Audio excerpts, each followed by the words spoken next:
I remember when I was in high school, I was at a friend's house. I was visiting, and I was going to leave, and I was pulling my car out of the driveway, and I was going to back out and go forward. And so I was backing out, and the rear tires of my car went off the edge of the driveway and rolled onto the grass. Now, a little context here. This particular house, the grass was pristine. I mean, it was like a golf course. I mean, not a golf course, like a really nice golf course. I mean, the grass it was like the perfect shade of green. You know what I'm talking about? Like whatever that shade is. It's this perfect, and it looked like carpet. I mean, there wasn't a weed for miles in this yard, right? And so I'm just a teenager driving my car, and I backed off right off the edge. I mean, not much, just, inches off the edge of the driveway at my friend's house. And about the time my rear tires hit the grass, I could hear the dad, right, of the house yelling. Now, mind it, I'm in my car with the windows up, right? And I could hear him yelling, "Get off the grass," right? Because the grass was his baby. I mean, he had spent hours and hours and even years and years perfecting his grass, right? Don't look at my grass. Don't walk on my grass. Don't breathe on my grass, right? It was his baby. And when he talked about the idea of priceless, like we just talked about a minute ago, for him, it was his grass. Now, the funny thing is that we all have something, right? I mean, what is it for you? Like, what is that possession that you own that means more than anything else? There's some kind of object that you have that you value more than anything else. And it's pretty easy to know what it is, because if someone were to mess with it, if someone were to damage it or to treat it poorly, you would just go berserk, right? I mean, what is it? I mean, for some it's a car. And my neighbor has a Maserati, right? And I tell my kids, don't get within 20 feet of his car, right? Because we will be paying on that for years, right? So for some people, it's a car. For others, it's a job or a relationship. Maybe it's some kind of family heirloom or antique. But there's something that you have, a possession that you own, that means more than anything else. And if someone touches it or breathes on it or moves it, right, you go berserk. What is that thing? And I want us just in a few minutes this morning to kind of talk about this idea of your most valuable possession. What is it, and why is it so important? Now, many of you know, if you're new, we've been in this walk toward Easter. We're calling it 50 Days with Jesus. And we're taking 50 days, and we're walking toward Easter, and we're really just going through, section by section, through the Gospel of Mark, which is just the story of the life of Jesus written by a guy named Mark. And so we're just going through that section by section, piece by piece, and we're just walking toward Easter, kind of preparing our hearts for Easter, and we're called it 50 Days. And if you're reading along, we have these cards that if you don't, it's not too late, you can still get in. If we have these cards, if you've been reading along with us either here or online, you came to day 25, and if you were paying attention and had your coffee before you read, you came across this statement that Jesus makes. And it's really an incredible statement, because what Jesus is basically saying is, I'm going to make a value statement here. I'm actually going to tell you what should be your most valuable possession. I'm going to tell you. And he makes this statement. And so I'll show it to you here. It's in Mark chapter 8, beginning of verse 36. You'll see it on the screen. He says this. If you've been around church or the Bible at all, you probably have heard this. He says, "What do you benefit if you gain the whole world, the entire world, but you lose your own soul? Is anything worth more than your soul?"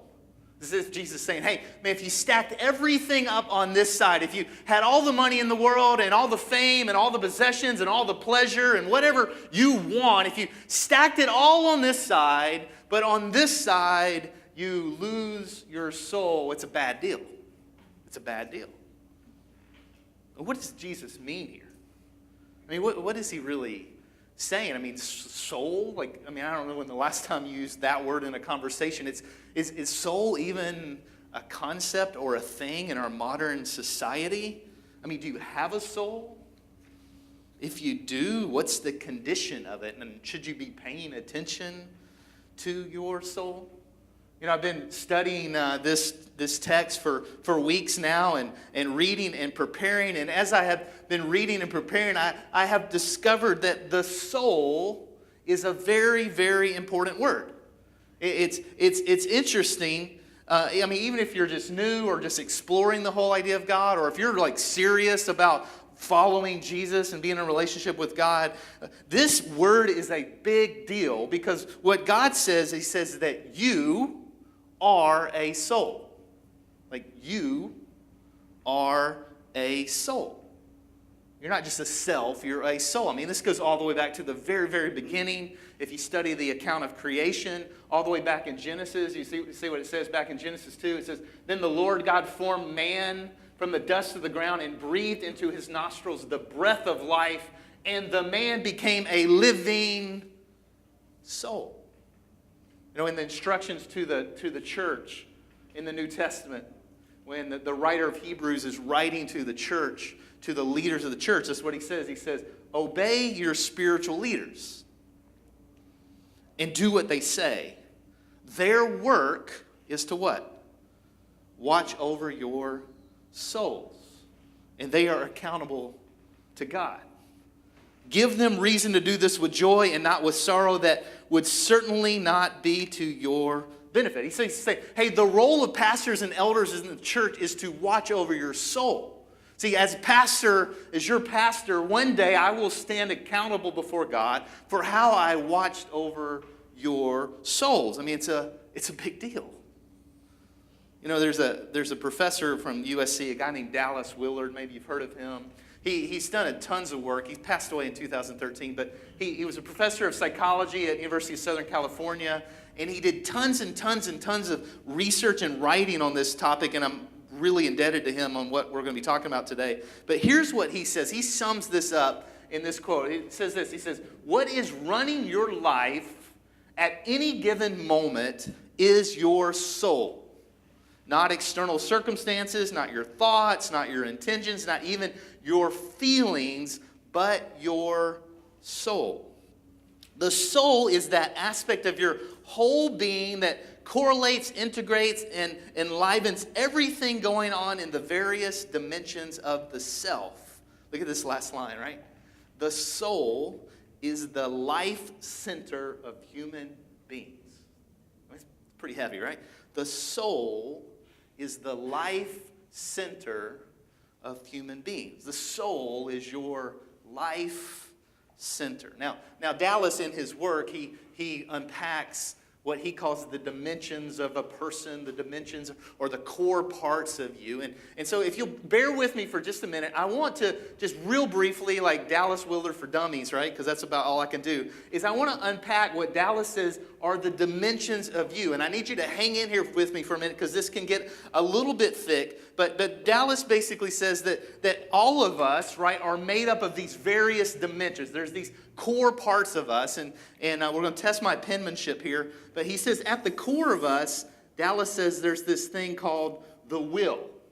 There's this thing called the will. The core of you is the will. And your will, right, is your capacity to choose.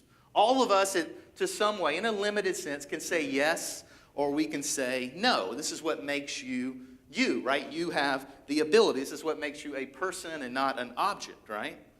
And you have the ability to choose. Now, ancient writers would also, when they would come to this word, they would use words like this, heart, you know that word? Or another word that you could say besides heart would be like spirit, right? So you see this early on, right? Think about a kid, right? If you don't have kids, you've been around kids long enough to know. What are kids' first words? First word from a kid is usually no, right? Some of you don't have kids. I got 3. Come on over. I can tell you all about kids, right? The first word from a kid is usually no. Well, mine was dead, but that's another story. So just kidding. My wife's sitting over here. All right, right. No. And then the second word a kid usually says is mine, right? Mine. My kids still say that, right? Mine, right? And it's this idea of they're demonstrating their will. They're expressing their personal kingdom, right? And so every one of us has a will. Now, we would like to believe that our will is running the show of our lives, right? You heard of the idea of willpower? You've heard this concept, right? You just got to have some willpower, right? The idea that the will is making decisions, running the show. But it's easy to see from my life that the will is not running the show, right? I mean, from my words, to my tone, to my diet, to my exercise habits, to my anger. Right? It's really easy, you don't have to stay around me very long to realize that my will is not running the show of my life. See, there's a problem here, right? For those of us who are serious about following Jesus, right, is a lot of times I think we try to make the will do what the will was never created to do, right? And we just get frustrated, right? The will was created to surrender to God. We'll come back to that in a minute. Now Dallas says that the second layer of a person, you have the will, and then the second layer is what Dallas calls the mind. Now, you kind of get that. In the ancient world, right, you got to kind of expand that beyond probably what you think. The mind in Dallas, it includes your thoughts, but it also includes your feelings, right? So it's your thoughts and your feelings, right? And if our minds are working right, like if our minds were really in sync with God, in sync with how we were created, intended to be, then the only things we would think about would be things that are true, and things that are pure, and things that are noble, and things that are right. But what happens? My mind is a mess. And I'm not the only one. Your mind is a mess. Like, do you ever catch yourself just having irrational thoughts every day? He's out to get me, or he doesn't like me, or your mind goes down these paths, right? And they're not logical, they're not true, they don't even make sense, but we just go down these paths because our minds are a mess, right? You are what you think about what you feed your mind, and the will, right? The will can never overcome a misguided mind. The will can never overcome it. This is a challenge for us, right? Again, I know this gets a little thick, a little deep here, but stay with me. This is a challenge for us because in our modern society, we are bombarded with stuff in our mind. We carry around in our pockets, right? We carry around in our pockets things that are just constantly filling our minds, right? And some of it's good and true, and a lot of it's not. Right? So your mind is being bombarded, and the reality is what you feed your mind is going to completely impact the way that you think and ultimately the way that you feel. Now, we could go further there, but let's keep going. The next layer that Dallas says, hey, when you think about the dimensions of a person, you have the will, the heart, the spirit, you have the mind, which is thoughts and feelings, and then the next layer that Dallas says is then there's your... That's a B. My kids would be yelling at me. That's a Y. Is your body, right? This is the easier one maybe to grasp a little bit because this is the physical dimension that we all have a body, right? And our body is where our little kingdom, where our little will reigns. And the body is important, right?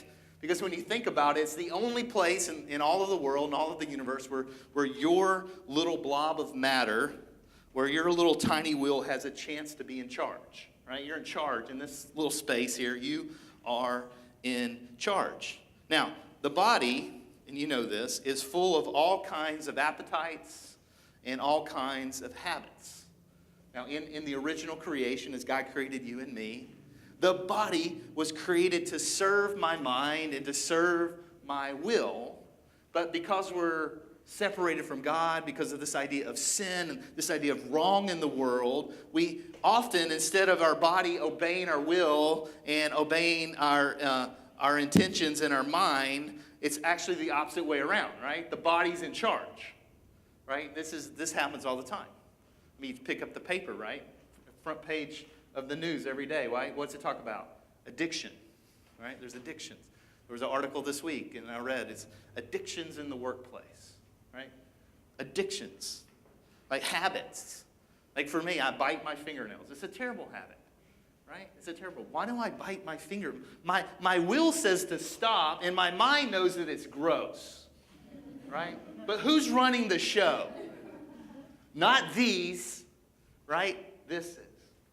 You see it all the time in addictions and habits. In fact, some of you that are familiar with the Bible, or you know the story of Jesus, there's this great scene when right kind of toward the end of Jesus' life, right before he's going to the cross, he takes his closest 3 friends, and they go to this garden. It's called the Garden of Gethsemane, and he says, hey, just wait here and pray. All I'm asking you to do is wait here and pray. And then Jesus goes off, right, and he comes back, and what are they doing? They're asleep. And what does he say? He says, the spirit is willing, but the flesh is weak, right? The spirit is willing, you want to pray, but the flesh is weak. And the reality is the habits of your body eat your willpower for breakfast, right? The habits of your body eat your willpower for breakfast. I wish it wasn't true, but it is. Now, the kind of the next dimension that Dallas talks about, and we'll kind of be brief on this one, is what he calls the social dimension that we all have. So we have our heart and our feelings and our mind and our body, and then there's this social thing, and this is just the idea that we are relational. We were created relational. I'm somebody's son. I am somebody's husband. I am somebody's dad. I am somebody's neighbor. I am somebody's friend, right? We were created for community. Now, we could spend weeks talking about the idea of community. One of the best research that's been done on this was a guy named Robert Putnam. Maybe you're familiar with him. He's a Harvard professor, and he did tons and tons of research on the idea of community. And I'll just save you hours and hours of reading, right? He sums it up in one statement. He says, if you don't have community, you will die. Literally, you will physically die. And what he's saying is, we were created, right? And he's not even coming at it from the Jesus thing. He says, we were created for community. We were created to do life together. And if you don't have community, you ultimately will die. And there's tons of research about that. Again, we could spend weeks on that. Now, where I'm going right now, where I want you to know is Dallas, when he breaks up the parts of the core dimensions of a human, he says, then here, he says, here's our word. He says, it's your soul. He says, all of these functions together form a single person, form a soul. You, all of you, are a soul. You are a soul. Ancient thinkers would say that the capacity to integrate all of this, these different functions into a whole life, is a soul. So the soul is the capacity to integrate the different functions into a single being. Now, again, we don't talk about this a lot in 2019 Miami, but what's interesting about this word soul is that every single language on the planet has a word for soul. Because the soul is this deepest part of you. It's the core. It's the whole person. And your soul, as it was created, the soul, it's what integrates the will, your intentions, and your mind, your thoughts, and your feelings, and your values, and your consciousness, and your body, your face, your body language. The soul is what incorporates that all into a single life. And the soul was made by God, was created by God to be whole and to be healthy and to be in harmony. Where there's harmony and there's sync between your will and your mind and your body and your relationships. That's what the soul was intended for. And when I'm connected with God and with other people, that is a healthy soul. Now, but what happens, right? We live in this fallen world, and there's this idea that the Bible calls sin, which is this idea of separation from God. And sin is the destroyer of the soul. What sin does is it puts it out of sync. It disjoints, it disintegrates, right? And you get this, right? I mean, this is kind of obvious. In fact, we were talking earlier, like, what are phrases that you just say kind of on a daily basis, or you hear on a daily basis, where people are saying this without the deep, psychology stuff. They didn't sit in Dallas's class. But people say this kind of thing all the time, right? What do they say? I'm just out of sync today. I'm just out of it today, right? You say that? Like, I'm just out of it today. Or man, I'm in a funk. You hear this one? I'm just in a funk. I'm not feeling it. I don't feel like myself today. Right? You hear these kind of phrases, right? You say these kind of phrases on a regular basis. What are they saying? What are you saying? Right? There's an out of syncness. There's a disjointedness that's happened between the various dimensions of who I am. And for this, Jesus says, hey, this is it. That out of syncness, that disjointedness, that is what is the ruined soul. That is what is the lost soul. And Jesus says, hey, what does it profit you if you gain the whole world, but yet your soul, yourself is out of sync? What does it profit you? So I used to think when I first started reading this, I used to think that what Jesus is saying here is, hey, what does it profit you if you gain the whole world but lose your soul? That it was just talking about eternity. Right, and the idea that, hey, what does it profit you if you just get really wealthy and have a great time and have lots of relationships and pleasure and all this stuff, but at the end of the day, you die and you spend eternity apart from God. Right? That's how I interpreted the passage, right? And that may be true, but I don't think that's what Jesus is saying here. Jesus he's diagnosing precisely a specific, very real human problem. And he's saying, hey, the ruined soul, the disjointed soul, the disintegrated soul is where the will and the mind and the body are disintegrated, right? Where they're out of sync. They're out of sync with each other. They're disconnected from God. They're living at odds with how that you were created. And Jesus is saying, hey, acquiring the whole world cannot produce or even sustain satisfaction, let alone meaning, if you are disjointed, if you are out of sync. Now, we'll move on here for a second, but this language is important, right? If you think about some of the teachings of the early church, there was a guy named Paul, who many of you know, and he wrote letters to the early church, and if you look at Paul closely and how he's writing, Paul understood this, right? I mean, take this for example. He wrote to the church in Rome, and very familiar, even if you're not a church person, in very familiar language, he says this. He's writing to the church. He says, therefore, I urge you, brothers and sisters. So he's saying, hey, those of you who are in the church, who are followers of Christ, what does he say? In view of God's mercy, because of what God's done for you, what are you supposed to do? Offer your bodies as a living sacrifice, holy and pleasing to God. This is your true and proper worship. Do not conform to the pattern of this world, but be transformed by the renewing of your mind, and you'll be able to test and approve what God's will is, his good, pleasing, perfect will. See, the idea of urge, I urge you, that's a will word. I urge you, okay, that's a will word. I urge you what? If you to offer your bodies, right, as what? A living sacrifice, holy, do not conform to the pattern of this world. There's the social dimension, right? But be transformed how? By the renewing of your mind. There was this great scene where they were trying to trick Jesus, right? These religious leaders. And they said, Jesus, what's the most important commandment? Like, what is the most important thing? Right? And it was all a trap, but Jesus, being as smart as he is, as wise as he answered this. Oh, here it is. One of the teachers of the law came and heard them debating, and noticing that Jesus had given them a good answer, he asked them, of all the commandments, Jesus, which is the most important? Now, Jesus' answer is brilliant, right? Now, look what he says. You know this, right? He says, the most important one, Jesus, is this. Hear, O Israel, the Lord our God is one. Love the Lord your God with all your heart, with all your soul, with all your mind, and with all your strength. And the second is what? Love your neighbor as yourself. See, Jesus knew. He knew how we were created. He knew that there were these dimensions, these parts of what it means to be human.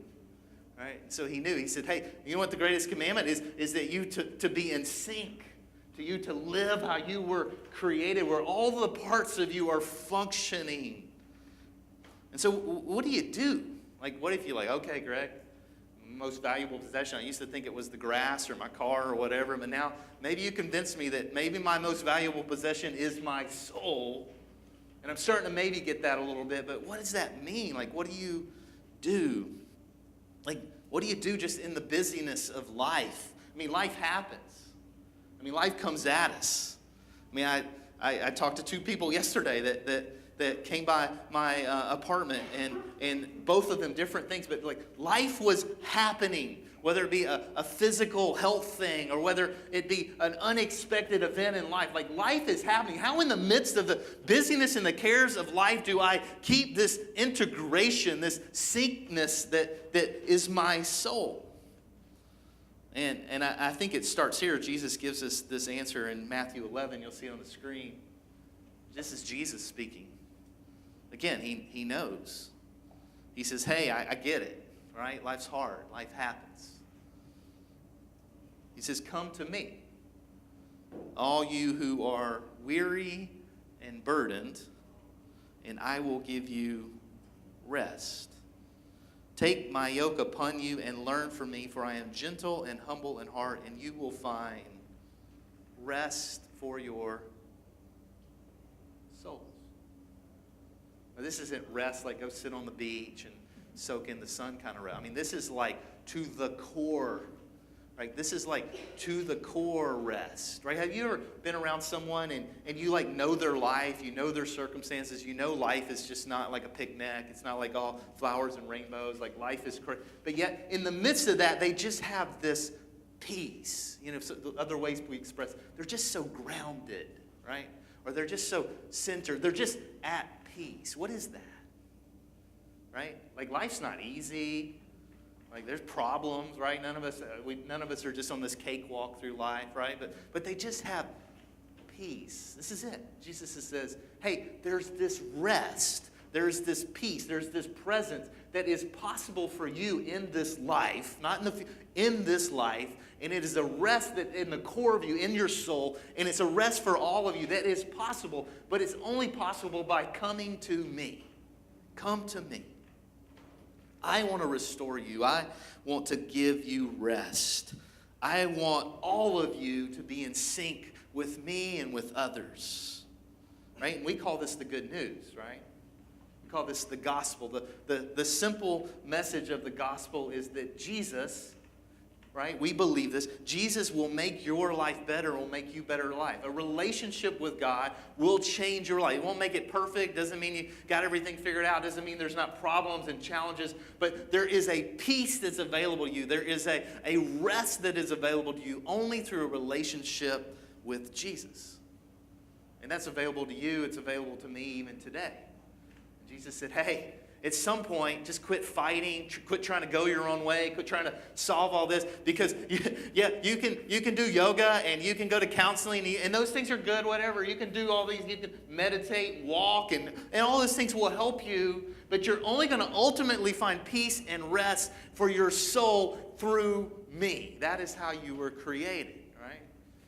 That is how you were created, and so the relationship is available to you. Jesus says, he says, hey, your will was created to be surrendered to me. Your mind needs to be transformed. Your body needs to be retrained. Your relationships need to be cemented. And ultimately, your soul needs to be saved. And what he means by that is it needs to be saved from yourself and placed into a relationship with me. And so for some of us in the room, this is a reminder. For some of us, this needs to be the first step. Right? You feel it, man. Your body, you just feel all out of whack, and you would just say, man, I'm out of it, I'm tired, I'm overwhelmed, or whatever adjective you want to throw on it. And Jesus is saying today, just come to me. Just come to me. Just give me your life. Surrender your life. Say yes to me. And it's as simple as saying, God, I just want to give you my life. I trust you. I believe in you. I just want to follow you. And for some of us in the room, this is what we need to do today. Now, I know there's many of you who are followers of Jesus, and you've been following Jesus. Some of you are new to this whole idea of following Jesus. Many of you have been following Jesus for years, and you're hungry, right? Like you want. I talk to you, like want it.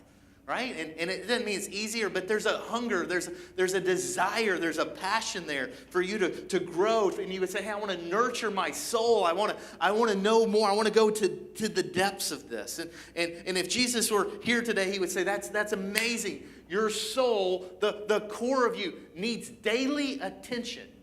Like you can't neglect this. This is your most valuable possession. I don't care what kind of car you drive. This is what you need to pay attention to, right? And it's going to take care. It's going to take intentionality. It's going to take work.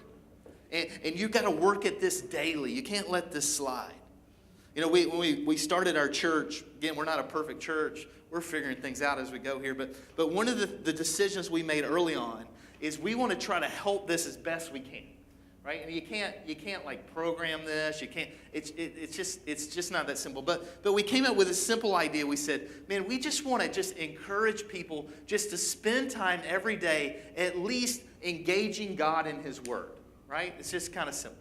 Right? The number one indicator of how you're growing with God is the time you spend in His Word.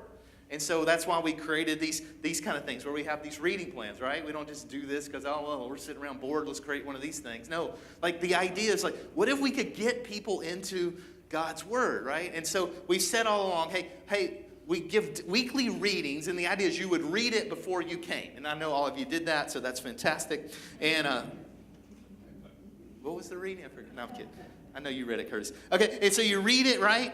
And then the idea is then you come on Sunday because there's something powerful about the gathering of the church. Right? The church is not a building. It's not an hour on Sunday. The church is people. But there's something, that's why we call it a gathering, right? There's something powerful that happens when the gathering of the church happens. Right? And many a weeks, right, I feel disjointed or out of sync or life's beating me down. But there's something about being together. Right? It reminds you of the truth. It reminds you, it grounds you into like, okay, God, it's bigger than just me, right? You're at work, things are happening. Wow, look at this, right? Right? And so if you're reading it, you're intentionally reading it, filling yourself. You're part of the gathering of the church. And then we have during the week what we call neighborhood teams, right? And neighborhood teams are these smaller groups of people who gather in homes throughout the week. And at that, we share life together. There's community. We share a meal together. We talk about what we've been reading and learning. We pray. We try to serve our city. We try to, and so the idea that we had from day one is, hey, we want to help people find and follow Jesus. And here's just a simple idea. If you would read it on your own, if you would be actively engaged in what we're doing on Sundays and be actively committed and engaged in a neighborhood team, what we believe, and I believe this to my core, is that would be an intentional steps toward living in sync, toward living integrated with how you were created, where your will and your thoughts and your mind and your body and your relationships are aligned to what God is saying. Now here's the idea. What does it benefit you if you gain the whole world? I mean, you can get as much money as you want, you have as much fun as you want. I mean, there's plenty of fun stuff to do in this great city. You can go do all of that, right? You can have all the pleasure in the world.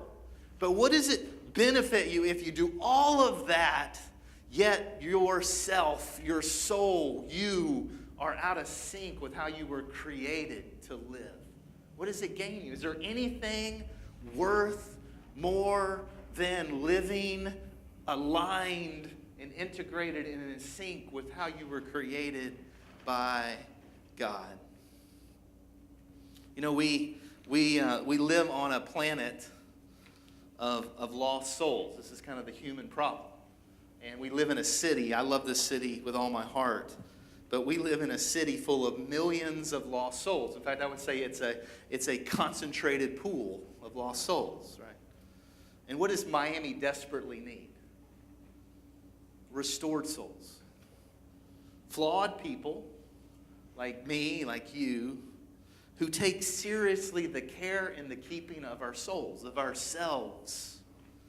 Right? What this city needs is God on display through forgiven, transformed, restored souls. Not perfect, but flawed people seeking who I believe is the only one who can redeem and restore a soul, and that's Jesus.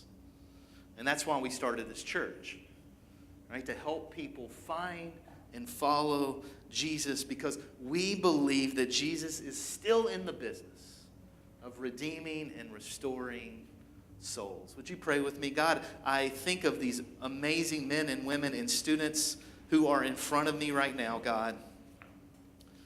And you want them to live in sync with you, God, from their heart to their thoughts, to their body, their habits, God, their relationships. God, you want all of that to be in sync with who you created them to be, God, because you made us and created us with so much purpose and meaning. And so, God, I pray that myself and all of us in this room would just come to a fresh place today of surrender, alignment, aligning our hearts to your Lord, of sinking.